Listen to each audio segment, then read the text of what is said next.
Am I a spaceman? Do I belong to a new race on Earth bred by men from outer space in embraces with Earth women?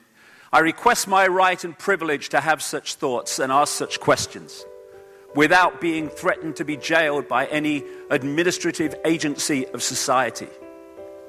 In the face of a rigid, doctrinaire, self-appointed, ready-to-kill hierarchy of scientific censorship, it appears foolish to publish such thoughts. Anyone malignant enough could do anything with them. Still, the right to be wrong has to be maintained. Massive, basic human right, the right to be wrong. We should not fear to enter a forest because there are wildcats around in the trees.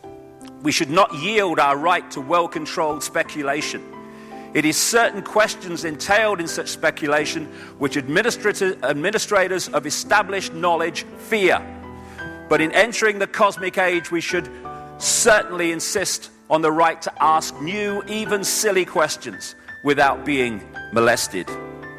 And I demand that right for myself, and no men in dark suits or uniforms are going to deny me that, for I am consciousness, not some clone of some idiotic, brain-dead system that seeks to tell me who I am, and what I can and cannot do with my own mind.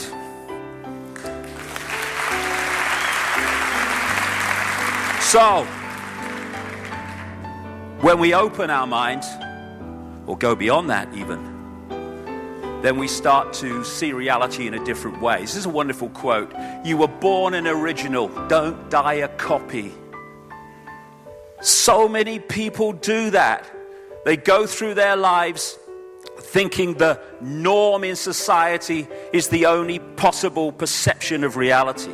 And because the majority appear to believe it, therefore by definition it must be true. Truth does not change because it is or is not believed by the majority of the people. As Gandhi said, even if you are in a minority of one, the truth is still the truth. Or as this proverb says, the multitude is always wrong. And invariably, when you look through what we call history, it turns out that way. It is the people who have challenged that have moved us forward in terms of our understanding of who we are and the nature of the world we live in. Few centuries ago, the majority believed. Why? Because those people perceived to be all-knowing, the scientists and religious people of the day, said the earth was flat, and if you went too far, you'd fall off the edge. And people were jailed and vilified for saying, actually, it's a sphere. And then when the evidence becomes overwhelming that the earth is actually a sphere, then that becomes the new norm, and now anyone who says that it's flat is now ridiculed for believing that. The difference is, what is the norm accepted in society at any one time? And that's the truth that people follow. We live in a world of conflict and war and famine, where a few people control and hijack the wealth at the expense of the vast majority. We live in a world which, take a step back, deep breath, look at it again, is utterly bloody insane. And we're asked to believe, and so many people do, that we are somehow at the cutting edge of human evolution. We're nowhere near the edge of what is possible and what is there to be known. But the norms are very powerful, especially when, from cradle to grave, we are constantly manipulated and confused with contradictory information, and when we're pressured to believe it, otherwise we'll get ridiculed or condemned for being different. And we are in a situation, a world brilliantly described by this man, Michael Ellner. Just look at us.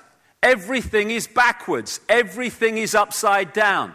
Doctors destroy health, lawyers destroy justice, universities destroy knowledge, governments destroy freedom, the major media destroys information, and religions destroy spirituality. That's where we are.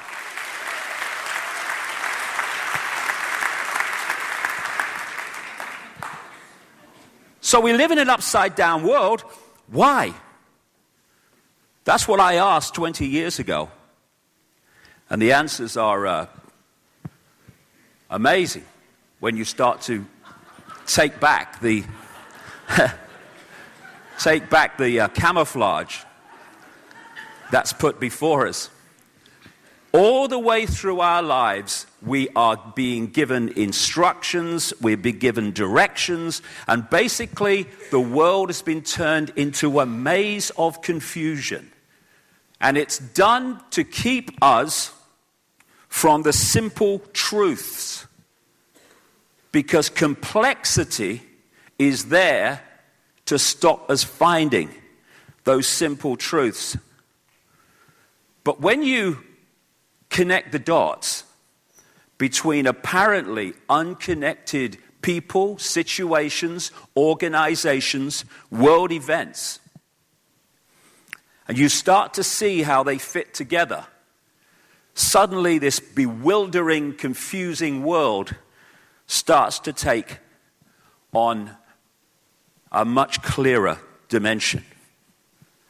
Because only by connecting the dots over, as you'll see today, a vast range of subjects and situations and people, can you start to see why the world is upside down, why it is as it is, and crucially, behind that complexity, those smoke screens of complexity, why behind that is an amazing revelation of who we are and the nature of life. When we start to realize that far from being Ethel Jones or Billy Smith, we are all that is, has been, and ever will be.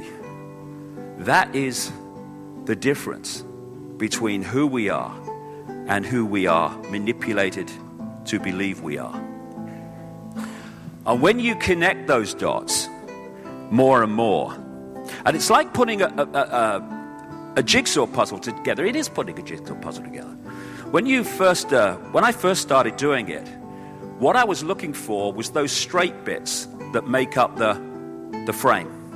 And in terms of what I'm doing, that was understanding the structure through which a few can control the many.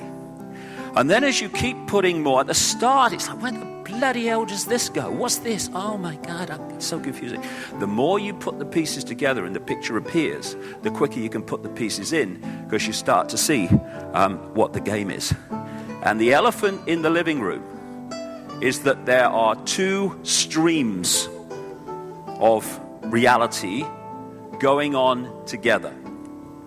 One is a secret agenda to create a global fascist centralized dictatorship to dictate to and control on every level every man, woman, and child on the planet. Going alongside that is what I call the movie. That's the version of the world that we are given through the mainstream media, through what we call education. And that is to explain away the changes going on, which are actually the agenda coming in a coordinated way, but the movie's there to explain them away in an uncoordinated fashion, so we don't see where it's really going. Those days for so many people are now over, because we can see where it's going, where it wants to go. And key to everything, and that's what I'm really going to concentrate on in the first half, or first third, 3 sections today. The key to everything else in this global conspiracy is to put humanity into a false identity, a false belief in who we are. It has to get us to see ourselves in terms of little me, powerlessness. What can I do? I'm just Joe Public. And I'm just Ethel Jones or Charlie Smith. That's who I am. I'm the reflection in the mirror. That's me. I have no power. When in fact, we are infinite consciousness having an experience as Charlie Smith or Ethel Jones. But what the manipulation has to do to put us in the box of mass control is to persuade us that we are the experience. And they've done it brilliantly so far. And when we accept that, this is the state that we're put in energetically, what I call the eggshell. Instead of accessing the infinity of knowledge, understanding, awareness, love, all-knowing, that it is possible to access, because that's who we are, we close down. And what do we say? We close our minds. We close our minds and we operate on a fraction of who we are. Compared with the infinity of who we are, we close in on a fraction that is nothing less than the village idiot by comparison. And only by putting us in this state of a consciousness, if you can call it that, state of mind, more accurate, can the few control the many on the scale that they have and do. You know, I have this thing, I just mentioned it a few minutes ago, when you go, we get so close to things, and therefore they become so normal that we never question them. Take a deep breath, take a step back, look at it again.